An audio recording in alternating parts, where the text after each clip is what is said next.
Ce qui est compliqué en ce moment, c'est qu'on est pris en tension entre cette dimension précurseur qui est passée beaucoup par la réglementation et qui est perçue aujourd'hui comme un frein à la compétitivité européenne, un monde dans lequel on sent qu'il pourrait y avoir un retour d'une compétitivité débridée qui s'exonère d'engagements sociaux et environnementaux sur lesquels l'Europe, je pense, a passé a déployé pas mal de ressources et d'énergie ces dernières années. Bienvenue sur FinScale, l'émission qui vous plonge au cœur de la transformation de la finance. Solène Niederkorn et ses invités explorent chaque semaine les initiatives qui façonnent l'avenir de l'industrie. Bonne écoute à toutes et à tous. Bonjour à tous, bienvenue sur FinScale. J'ai la chance aujourd'hui de recevoir Laurence Meignery, qui est la cofondatrice et la partenaire de Citizen Capital. Salut Laurence. Bonjour Solène. Merci de me rejoindre pour parler à nouveau d'impact, un sujet qui, comme nos auditeurs le savent, me tient particulièrement à cœur, pour parler de Citizen Capital que tu as créé il y a quelques années et qui est un fonds formidable qui investit dans des boîtes top que tout le monde connaît, je pense. Mais avant de parler de ce que tu as créé, j'aurais aimé qu'on reparle de la finance à impact, de l'impact particulièrement dans le contexte que nous connaissons aujourd'hui, avec une droite républicaine qui est arrivée aux États-Unis et notamment qui vient d'annoncer qu'elle sortirait des accords de Paris. Donc c'est quand même un moment assez charnière, je pense, pour nous tous Européens. Quelle place penses-tu que dans ce contexte-là, l'impact investing peut ou ne peut plus devenir mainstream ? Il faut savoir qu'on a vécu 15 ans, presque d'âge d'or, je dirais, sur ce qu'on appelle l'investissement impact. Nous, on a créé Citizen Capital il y a 17 ans et le marché était, on va dire, pour ainsi dire, inexistant. Et aujourd'hui, en 2022, c'est le dernier chiffre que j'ai en tête, mais le marché qu'on appelle de l'impact en France a investi, je crois, 1,5 milliard à peu près. Alors, ce qui reste marginal, à côté de l'investissement non coté global, je crois qui était autour de 25 milliards. Mais là, en ce début 2025, effectivement, il semble qu'on a un moment assez charnière et j'aurais du mal à dire si on a vécu une parenthèse de 15 ans de croissance, pas seulement de croissance de l'investissement impact, mais une période où on était en train, je pense, de revoir le rôle de l'entreprise dans la société, voir le paradigme du capitalisme financier tel qu'on l'a connu ces 40 dernières années. Et pour moi, il y a beaucoup de signaux qui montraient qu'on était en train d'avancer vers une vision un peu différente du rôle de l'économie et de la finance et du capital. Et aujourd'hui, la question qui peut se poser, c'est est-ce que la parenthèse, c'est les 5 prochaines années en tout cas, on sait d'un Trumpisme qui va beaucoup influencer le monde. Et 5 ans, c'est un minimum, parce que ça peut être aussi 10, 15, 20 ans. Oui. On anticipe une période quand même assez chaotique. Mais ça peut être, si on a envie de le voir, le verre à moitié plein, on peut se dire quand même que c'est peut-être le sursaut de la fin d'un ancien monde. Et que le sens de l'histoire, c'est quand même ce mouvement sur lequel on était, d'évolution de la vision du capitalisme. Tu parlais de signaux tout à l'heure.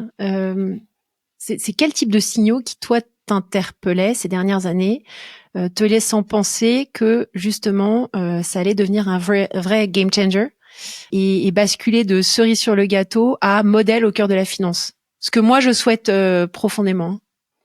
Il y a beaucoup de signaux. Il y en a un qui est arrivé dans le cadre légal en France, qui est quand même la loi Pacte, avec les évolutions sur l'entreprise à mission, la raison d'être. Et en fait, plus général, ce que ça montre derrière, c'est l'évolution de ce qu'on considère être une entreprise ou une société, parce que l'entreprise n'a pas de définition juridique réellement. Ouais. Mais une société, jusqu'à 2019, c'était une organisation. Alors attends, je vais commencer parce que on l'a mis dans notre rapport de mission, qui agit dans l'intérêt des associés en vue d'en partager le bénéfice. C'était la définition de la société depuis Napoléon et jusqu'en 2019. Depuis 2019, on reconnaît que la société doit agir dans l'intérêt aussi de la société dans laquelle évolue et en tenant compte d'enjeux sociaux et environnementaux. Et puis ensuite, il y a une partie de l'économie qui quand même s'intéresse beaucoup à la contribution qu'elle amène aux grands défis de l'humanité, qui sont principalement sociaux et environnementaux. Et que ce soit dans des grands groupes ou dans des startups, moi j'ai vu un certain nombre de dirigeants visionnaires qui avaient une vraie intention de ce qu'ils voulaient apporter au monde à partir de l'entreprise, c'est-à-dire de considérer que l'entreprise est devenue un vrai agent de civilisation, c'est-à-dire que l'entreprise, sans l'entreprise, on va pas relever les défis qui sont devant nous. Enfin, moi, c'est la conviction que j'ai depuis plus de 15 ans. On a besoin de l'entreprise, on a besoin aussi d'État, mais l'État peut pas tout seul. Et si l'entreprise ne contribue pas à apporter des solutions aux défis auxquels on fait face en tant qu'humanité, je pense qu'on les relève pas. Et moi, j'ai senti ces dernières années une évolution très forte du nombre d'entrepreneurs en particulier qui s'appuient sur l'entreprise, qui disent moi je vais utiliser l'entreprise comme un moyen d'apporter des solutions aux grands problèmes auxquels on fait face. Ouais. Et ça apporte beaucoup d'espoir, je trouve. Et moi j'ai vraiment vu en 15 ans un nombre d'entrepreneurs, sans commune mesure, sans comparaison avec il y a 15 ans, c'est clair. Qui a ce moteur. Moi, j'ai été particulièrement marquée parce que j'ai rejoint un comité de mission d'une banque il y a pas très longtemps, et je trouve que c'est extraordinaire de se mettre ça en plus comme contrainte, parce que c'est quand même une contrainte pour l'entreprise. Ça donne un angle vraiment très différent sur la conduite de l'entreprise au quotidien et sur les choix stratégiques qui sont faits par cette entreprise, surtout dans le secteur financier. Et ça a été un peu, pour moi, une prise de conscience vraiment très pratico-pratique. Toi, tu es beaucoup plus en lien avec ces communautés d'entrepreneurs parce que je crois que tu présides la communauté des entreprises à mission, c'est correct ? Non, je l'ai cofondé en 2018 et j'ai été vice-présidente pendant les premières années. Et là, je suis dans le board. Ok. On a une présidence qui change tous les 2 ans. Ce groupement d'entreprises ressemble à quoi ? Qui rejoint cette communauté ? Qui décide ? Est-ce qu'il y a vraiment des secteurs qui sont plus représentés que d'autres ? Ah non, en fait, on s'aperçoit que il y a une grande diversité de secteurs, de l'immobilier à la banque, en passant par la finance, les biens de consommation. Enfin non, il y a une grande diversité de secteurs. C'est une communauté qui a aujourd'hui un peu plus de 300 membres. Il faut savoir qu'il y a un peu plus de 1600 entreprises qui sont devenues sociétés à mission à proprement parler. Et que cette association, elle accueille à la fois des sociétés à mission, mais aussi ce qu'on appelle des sociétés en chemin. C'est-à-dire des entreprises qui se posent la question de devenir société à mission. Mais c'est un chemin quand même, la société à mission. On pourra en reparler, mais c'est pas un label. Il y a personne qui vient donner un tampon en disant tu es une bonne société à mission. Et c'est un chemin qui engage les parties de l'entreprise, les actionnaires et les dirigeants, mais pas seulement, et qui donne une grande liberté aux parties de l'entreprise pour définir le projet de l'entreprise et sa contribution. Et la communauté des entreprises à mission, elle repose avant tout, enfin, ce pourquoi on l'a créée, en tout cas, c'est pour que les pairs puissent échanger entre eux sur un modèle d'entreprise qui est quand même très nouveau, avec une gouvernance qui, comme tu dis, peut donner l'impression d'avoir un certain nombre de contraintes, mais qui aussi, parfois, on s'en donne alors qu'on pourrait, en fait, le voir d'une façon moins contraignante. Mais c'est la possibilité d'échanger facilement avec des pairs à un niveau assez élevé, plutôt de dirigeants d'entreprise, sur un certain nombre de questions, sur typiquement, par exemple, comment animer vraiment de manière intelligente un comité de mission, par exemple, c'est une question qui nous a pas mal occupés, et la notion de comité de mission, de son utilité, de ce qu'elle apporte réellement à l'entreprise, outre d'avoir un organe de gouvernance en plus, voilà, qui peut être un peu lourd, surtout pour une start-up, par exemple. Ouais.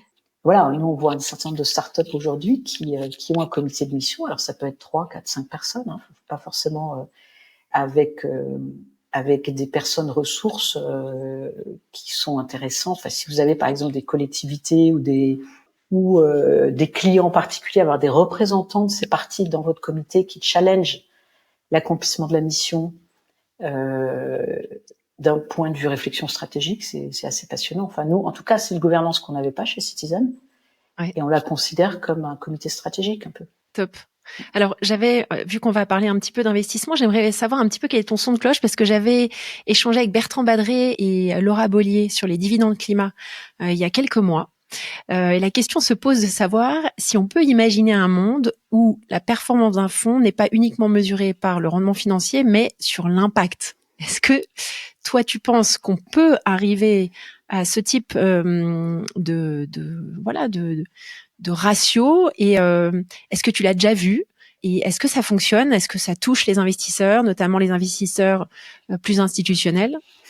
Oui, ça revient un petit peu à ta question à laquelle je trouvais que j'avais pas complètement répondu, de game changer. En fait, est-ce que l'investissement impact reste un peu la cerise sur le gâteau, ou est-ce que ça peut devenir un positionnement stratégique et créer une valeur stratégique pour l'entreprise?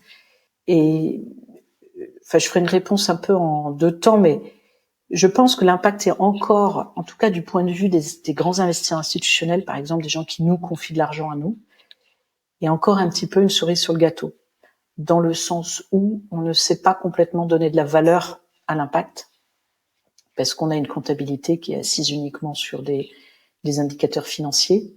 Et même si on commence à voir, alors on est plutôt à un stade expérimental, mais des triples comptabilités, des comptabilités un petit peu plus élaborées, quand on sait la difficulté qu'ont eu les normes comptables à s'implanter, il n'y a pas si longtemps en fait dans l'économie, les entreprises à l'époque étaient outrées d'avoir autant de comptes à rendre sur leur comptabilité. Mais on est un peu au même stade sur les sujets extra-financiers, et avec une complexité sans doute encore un peu plus grande, qui est que pour mesurer des impacts, alors si on prend le CO2, c'est à peu près ce qu'il y a de plus simple, mais si vous prenez des impacts sociaux, qui parfois peuvent se regarder à travers plusieurs indicateurs combinés, 1 et 1 font pas forcément complètement 2, et la simple monétisation d'un impact social peut même avoir des biais assez enfin, ça peut conduire à des aberrations. Qui, effectivement, la comptabilité, mesurer par exemple la valeur d'une vie, par exemple, si on va au bout c'est quelque chose, moi j'ai pas tellement envie de faire, par exemple. Donc la mesure d'impact a aussi des limites. Oui, tout à fait. Et on est toujours attentif, nous, à se dire, voilà, il y a des limites, il y a des choses qu'on sait pas mesurer, il y a des choses géniales que font certaines de nos entreprises, qu'on peut regarder et évaluer peut-être de manière qualitative, mais qui finiront pas dans des chiffres pour nos LPs, nos investisseurs. Et donc, les investisseurs sont en demande d'une forme de comparable entre différents impacts, et je pense que c'est un des leviers de l'évolution du marché de l'investissement impact, à vrai dire. Donc, il faut, nous, on a des formes de coalition et de travail en coopération en ce moment avec des acteurs du marché, y compris au niveau européen, notamment dans un collectif qui s'appelle United for Impact, que notre responsable impact anime avec d'autres, où il y a une 60aine de fonds d'impact européens qui réfléchissent à comment mieux converger et donner à voir un impact commun. Ça, c'est une initiative, celle que tu mentionnes, au niveau européen ou au niveau français? Ça a été initié par un fonds français. On est quelques Français à être, je pense que c'est initié par des Français. Et puis, et progressivement, maintenant, je pense qu'il y a d'autres fonds européens qui sont assez impliqués dans l'initiative. Qu'est-ce que tu penses qui manque à l'Europe? On en parlait avant d'enregistrer, pour devenir moi, je pense vraiment, mais vraiment, c'est ma certitude que l'Europe a un rôle à jouer pour devenir une référence mondiale en matière d'investissement impact. Et il y a déjà énormément de jalons qui ont été posés. Alors, on a beau tirer à boulet rouge sur l'Europe et sur tous ces biais qu'on connaît, que je vais pas mentionner. Je pense vraiment qu'elle peut devenir une source d'inspiration pour beaucoup d'investisseurs dans le monde. Qu'est-ce que tu penses qu'il faudrait en plus rajouter, outre le soutien des acteurs institutionnels type le Fonds européen d'investissement? Est-ce qu'il y a d'autres éléments, notamment en matière de politique également publique et puis de discours. Enfin, qu'est-ce qui pourrait faire qu'on puisse inverser la tendance au niveau européen? Ouais. Alors en fait, c'est une question très complexe, je trouve, en ce moment particulièrement. Oui. Je pense qu'on peut dire que l'Europe est quand même à l'avant-garde sur l'investissement impact déjà aujourd'hui. Et le FEI, le Fonds européen d'investissement, joue un rôle assez notable dans le sens où je pense pas qu'on ait ça sur d'autres continents, où il structure un marché de l'investissement impact au niveau européen sur les 27, avec des outils et des règles communes de base qui font qu'aujourd'hui vous avez des fonds d'impact dans tous les pays, de la Slovénie à l'Espagne, en passant par l'Ukraine. Et je suis allée d'ailleurs dans un événement, l'Impact Week en novembre. Je discutais avec un fonds d'impact ukrainien. Ensuite, ce qui est compliqué en ce moment, c'est qu'on est pris en tension entre cette dimension précurseur qui est passée beaucoup par la réglementation et qui est perçue aujourd'hui comme un frein à la compétitivité européenne, et un monde dans lequel on sent qu'il pourrait y avoir un retour d'une compétitivité débridée qui s'exonère d'engagements sociaux et environnementaux sur lesquels l'Europe, je pense, a passé beaucoup a déployé pas mal de ressources et d'énergie ces dernières années. Et vous avez vu que, là, on vient de voir que déjà la CSRD, il y a un projet de réduire le niveau de reporting. Est-ce que c'est bien ou pas bien? J'ai tendance à penser qu'on peut très vite détricoter ce qu'on a patiemment construit ces 15 dernières années, donc il faut faire très attention. Et je pense aussi que l'engagement que certains appelleraient ESG ou impact, alors moi je fais la différence entre ESG et impact, on pourrait y revenir, mais en tout cas l'engagement sur une économie clairement contributive à la société peut être un élément de compétitivité pour l'Europe. Il faut accepter un niveau de contrainte un peu supérieur pour l'entreprise, du type CSRD et autres, parce que le secteur privé ne peut pas agir uniquement par sa bonne volonté. Je pense que l'histoire nous montre que la régulation publique a quand même beaucoup aidé à apporter des progrès sociétaux et à aider le secteur privé à s'intégrer. Donc moi, je crois dans la régulation publique. Après, effectivement, il ne faut pas que ce soit une machine bureaucratique. Et c'est un peu l'écueil de l'Europe. Et l'Europe est organisée en bureaucratie, malheureusement. Donc pour moi, le vrai sujet, c'est quoi l'avenir de la gouvernance et de l'organisation de l'Europe? Comment l'Europe redevient politique et a une capacité d'affirmation politique, ce qu'elle n'a pas autant que d'autres pays aujourd'hui, puisqu'on est la somme d'intérêts des États-nations encore aujourd'hui. Ouais. Je ne sais pas si je réponds complètement à ta question. Non, mais si. Parce que j'ai un peu fait un petit détour, mais moi, je suis très heureuse d'être une résidente européenne et de vivre en Europe aujourd'hui. Et je trouve que ce qui est très difficile, c'est à la fois de répondre à ce que aux enjeux qu'a montré le rapport Draghi, d'ailleurs, c'est être compétitif. On n'a pas le choix aujourd'hui quand même que de rester compétitif et de faire des investissements, et notamment sur la tech. Donc je trouve que ça touche aussi à la question de garder et de préserver notre politique d'engagement et d'exigence sur les enjeux socio-environnementaux. Tout à l'heure, tu mentionnais le distinguo entre ESG et impact. Qu'est-ce que tu entendais par là exactement? Qu'est-ce que tu voulais dire par rapport à ça? Nous, quand on s'est créé il y a 15 ans, on s'est créé, je dirais pas contre l'ESG ou la RSE, mais en réaction quand même à une vision de la RSE qui était en général déjà à la marge des COMEX et des processus de décision, et qui touchait plutôt aux externalités négatives de l'entreprise qu'à réellement penser l'entreprise comme apporteuse de solutions aux problèmes auxquels on fait face. Ouais. Pour moi, l'investissement impact se définit par une stratégie d'investissement qui est orientée vers les apporteurs de solutions, c'est-à-dire ceux qui apportent des solutions à des problèmes,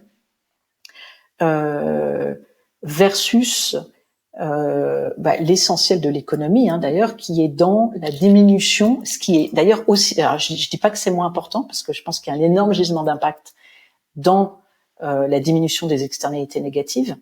Ouais.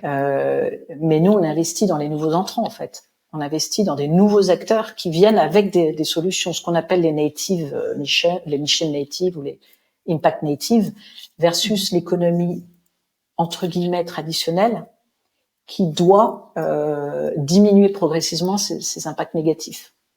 Je sais pas si je suis claire dans Non, c'est clair. Et en tout cas, c'est important dans la distinction que nous on a, parce que notre stratégie d'impact est entièrement tournée vers des entreprises dans laquelle on est convaincu qu'il y a un potentiel d'impact par la solution qu'ils apportent aux problèmes qu'ils veulent résoudre. Tout à fait. Que ce soit dans l'éducation, dans le climat, dans la santé. Ouais, tout à fait. Mais c'est des sujets que j'ai déjà traversés sur mon podcast. Mais justement, comment, enfin, je veux dire, tu as lancé cette initiative il y a très très longtemps finalement et hyper avant-gardiste. Comment s'est fait ce lancement et qu'est-ce qui t'a, quel a été je dirais, quel était le point de départ du lancement de Citizen Capital? Quels ont été les moteurs réels de cet ambitieux projet? Alors pour moi, le premier moteur, c'était la découverte que l'entreprise était un levier de transformation de la société très puissant et d'un certain point de vue plus puissant que l'État. Moi, il faut savoir que je me destinais plutôt à travailler dans la sphère publique. J'ai pas de background financier et je me considère toujours pas comme vraiment une financière. C'est un projet très entrepreneurial et j'ai passé quelques années avant de créer Citizen Capital dans un think tank qui est l'Institut Montaigne et je m'intéressais beaucoup aux politiques publiques sur les questions d'égalité des chances et de politique publique autour de ces sujets, de mobilité sociale, etc. Et c'est en voyant comment les entreprises se sont emparées des propositions du rapport que j'ai fait pour l'Institut Montaigne, versus un État qui est resté complètement observateur, que j'ai commencé à m'intéresser à l'entreprise comme moyen de transformer le monde. Moi, j'ai été élevée plutôt dans un milieu où on parlait beaucoup de sujets d'utilité publique à table et tout, donc je me projetais. J'ai pas réussi à me projeter autrement que dans un métier où en tout cas il y avait beaucoup de sens. Et au début, pour moi, c'était le public. En fait, après, j'ai commencé à me dire non, en fait, je peux peut-être avoir plus d'impact depuis le privé. Donc déjà, ça, c'était un saut pour moi. Et ensuite, j'ai commencé à regarder l'outil du capital. Je me suis dit, tiens, il y a des fonds en Angleterre, aux États-Unis, qui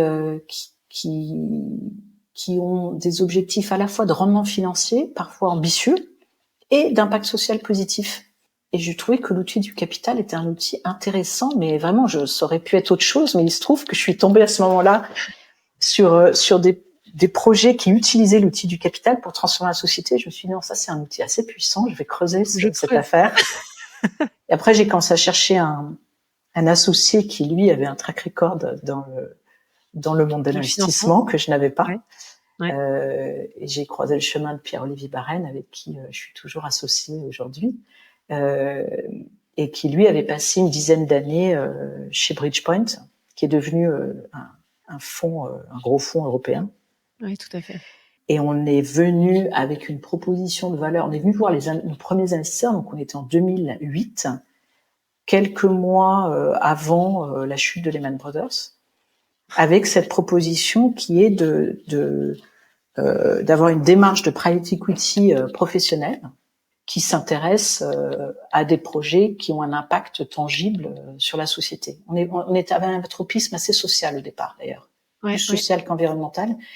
Et les investisseurs qu'on est allés voir au départ étaient alors il faut se remettre dans l'état d'esprit de l'époque, mais soit on gagnait de l'argent, soit on faisait le bien avec la philanthropie. On faisait pas les deux à la fois. Vous avez dû vous prendre plein de portes. Ça a pas dû être facile, Non. parce que à cette époque-là, moi je l'ai vécu, c'était pas du tout. Je me souviens qu'il y avait on avait quelques clients chez UBS quand j'étais chez UBS qui s'intéressaient au sujet. Je me souviens qu'on était allé chercher des banques des banques à impact, et je crois que j'en avais trouvé 2 sur lesquels les clients Mmh. pouvaient ouvrir des comptes. C'était absolument pas ça n'avait pas du tout la place que ça a Non. maintenant. Comment vous avez pu lever ce premier fonds? Vous étiez structuré en fonds dès le départ? Alors, on était structuré. Non, on a d'abord créé une SAS et on a levé 9 premiers millions juste avant la chute de Lehman, parce qu'après il y a eu un petit gel des investissements, je sais si tu te souviens. Tout à Et fait. ensuite, on a créé une société de gestion qui nous a permis de finaliser une première levée de fonds autour de 22 millions en fin 2010, début 2011. Et donc, en fait, je me souviens que les gens nous disaient, bon, effectivement, 9 millions, créer un fonds avec 9 millions, ça n'a pas beaucoup de sens. Ouais. Mais faites 1 ou 2 investissements et vous allez pouvoir convaincre d'autres investisseurs de venir. Et puis, en 2008, il y avait des personnes au sein du monde de l'asset management, des gens qui avaient envie d'essayer autre chose. En fait, il y a des gens à qui ça parlait et qui se disaient non, en fait, on peut pas continuer à avoir une approche uniquement centrée sur la maximisation de la valeur financière. Prendre en compte des enjeux de société, ça a du sens. Essayons. Mais à l'époque, c'était assez compliqué. Mais on a eu la chance d'avoir 3-4 personnes dans certaines institutions, comme la Banque Postale, comme la Caisse des dépôts et BPI France, comme les caisses d'épargne à l'époque. Enfin, il y a des gens qui se sont dit non, en fait, ça vaut le coup d'essayer. Je pense que c'est des gens qui n'attendaient pas forcément beaucoup en termes de rendement financier. C'était plutôt une démarche exploratoire pour eux.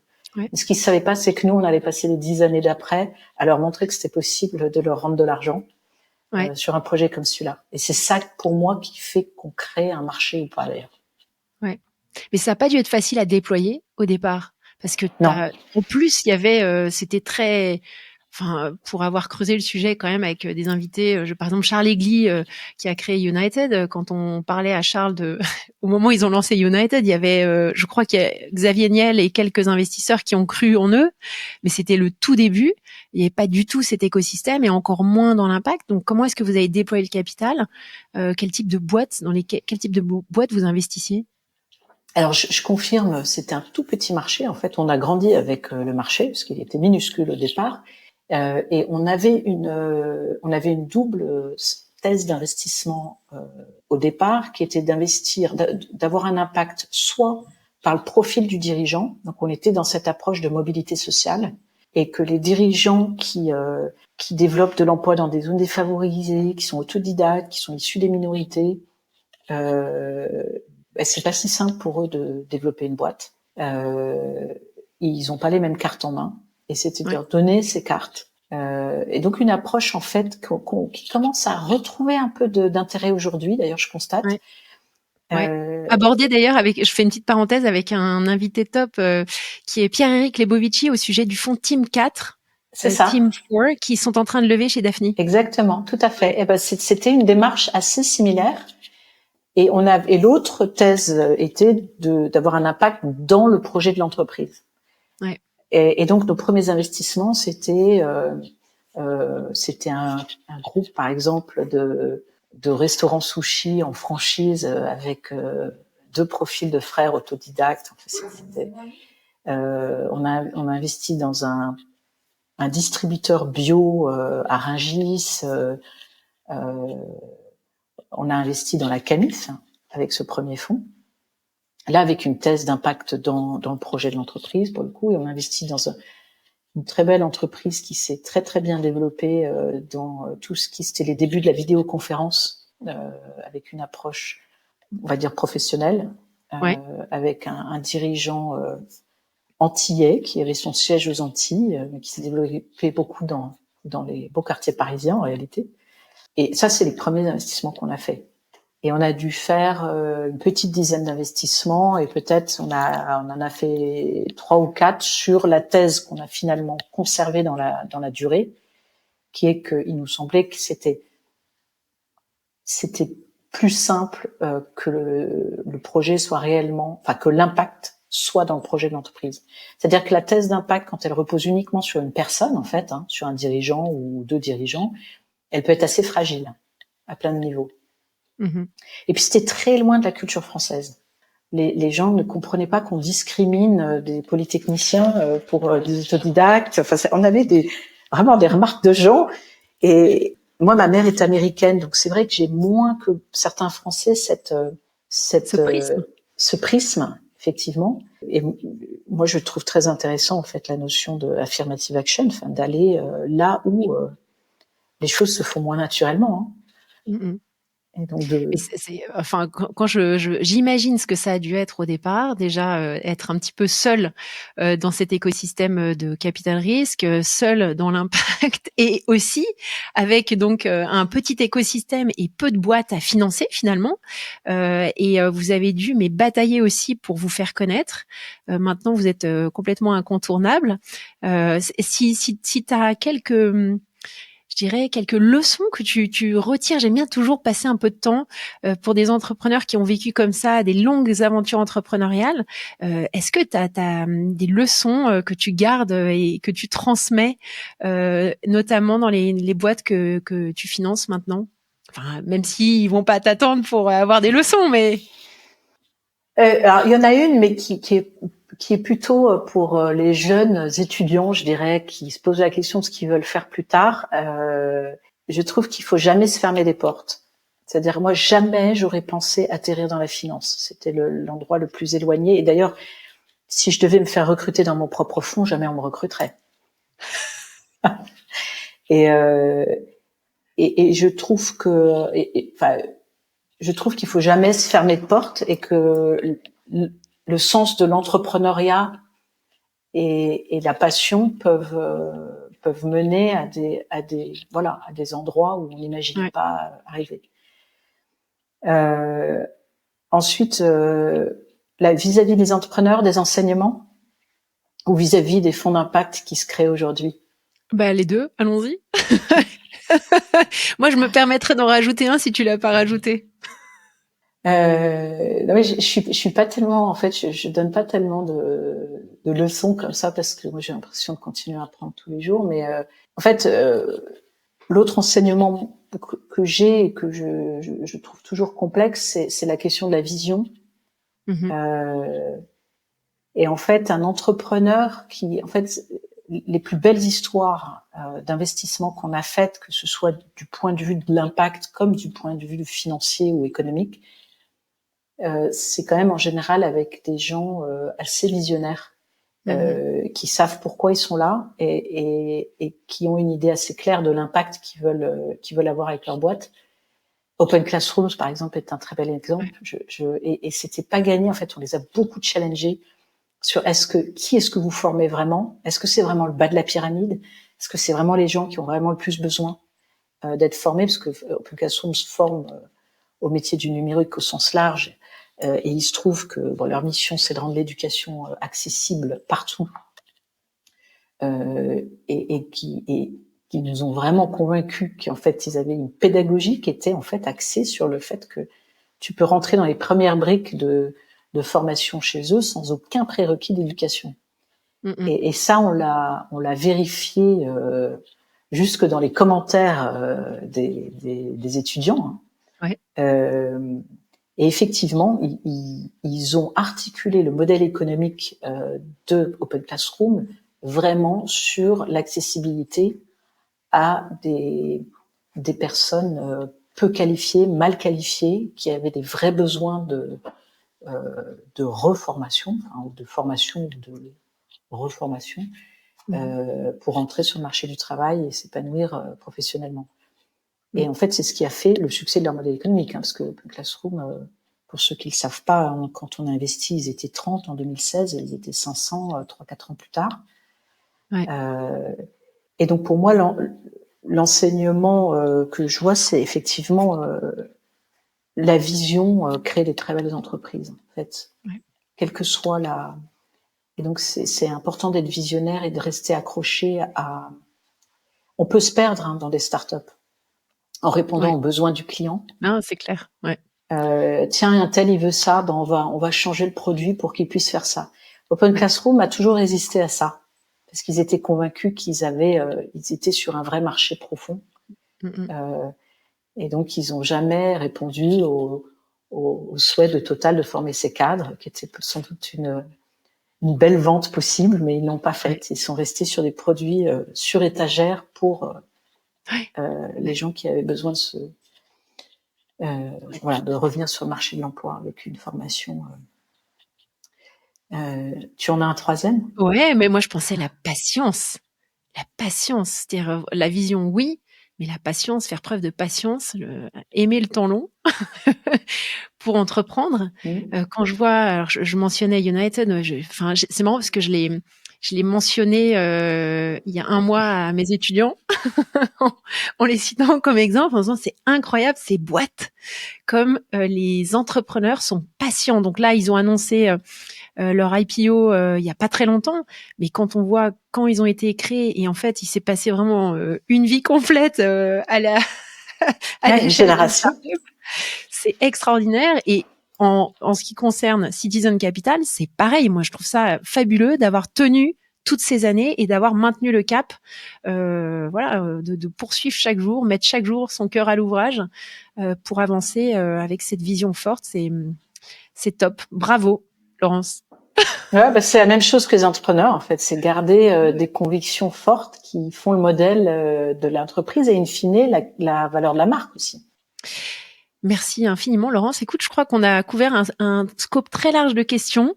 J'aime toujours conclure sur un ouvrage ou autre chose que tu aimerais recommander à nos auditeurs ou aux personnes qui nous regardent. Bon, à ceux qui s'intéressent aux dystopies, qui semblent plus tant des dystopies que ça, vu la réalité qui rattrape. Mais il y a le Ministère du Futur que j'ai lu récemment de Robinson, je crois, qui est une dystopie assez passionnante sur un monde pas très lointain. Hein. Enfin, ça pourrait presque être aujourd'hui, mais où le changement climatique a un vrai impact sur le monde et on le voit et on voit l'évolution. C'est une histoire assez intéressante. Il y a une personne que je trouve très intéressante, qui est une femme, prix Nobel d'économie en 2009, qui s'appelle Elinor Ostrom, et qui a travaillé sur les communs. Et il me semble que les communs aujourd'hui, c'est un sujet qui est important, y compris en économie. C'est tout ce sur quoi repose notre vie. L'eau, l'air, la mer, mais aussi nos sols, et comment on peut s'organiser différemment pour respecter et préserver ces communs, et redonner à des niveaux assez locaux du pouvoir de décision. Elle a fait un travail très différent de la plupart des économistes de cette époque, et donc j'invite tout le monde, j'invite tous ceux qui s'intéressent à cette idée de commun, de regarder un peu ce qu'elle a écrit. Elinor Ostrom. Merci beaucoup, Laurence, et à bientôt. À bientôt, Solène. Merci. Merci d'avoir suivi FinScale. Abonnez-vous à la newsletter sur Substack pour ne rien manquer des dernières innovations. Retrouvez aussi le podcast en audio sur toutes les plateformes d'écoute et en vidéo sur YouTube. À très vite avec Solène Niederkorn.